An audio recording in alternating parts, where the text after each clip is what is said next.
ఆమె లేచి చూసుకునేసరికి ఆమెకి ఎడంకాలు లేదు. ఎందుకు చెప్పండి? ఆమె ఎడంకాలు ఏమైందమ్మా చెప్పాలి, ఏమైంది? తీసేశారు.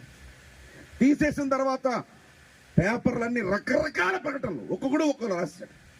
ఒకటేంటంటే ఈమెను ఆత్మహత్య చేసుకుందని ఒకడు, లేదా మానభంగం చేశారని ఒకడు, లేదంటే పేదరికంలో పుట్టింది ఉద్యోగం రాక చచ్చిపోతుందని ఒకడు, రకరకాల వార్తలు రాశారు. వెంటనే ఆమె ఒక పర్సన్ని కలిసింది.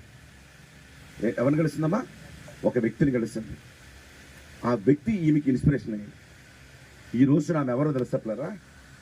2011లో ఎడమ కాలు కోల్పోయి కుడి కాళ్ళలో రాడ్ వేశారు.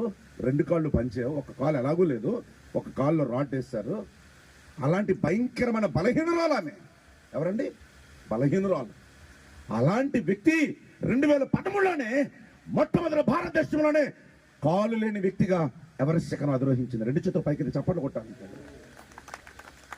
ఇదేంటన్నయ్య నువ్వు ఎవరి గురించి నాకు చెప్తున్నావు అంటావు. ఫేమస్ అయితే మన వాళ్ళు వెళ్తారుగా, మూతి దగ్గర మైకెట్టి, అమ్మా నీకు ఆల్రెడీ ఒక కాలు లేదు, మోకాళ్ళ కిందకి తీసేశారు, మరి ఆ ఒక్క కాల్లో కూడా రాడ్ వేశారు కదమ్మా, నీ దేహం అంతా చీలిపోయి ఉంది కదా, బలహీనురాలు కదా, ఇంతకీ నీకు ఇన్స్పిరేషన్ ఎవరమ్మా అని అడిగారు.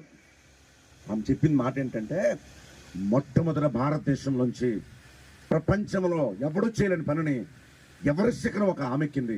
స్త్రీ ఆవిడ. చెప్పగలరా మీరు ఎవరన్నా? ఆమె నా ఇన్స్పిరేషన్ అన్నాడు. She none other than Bachendri Pal ఆవిడ పేరు.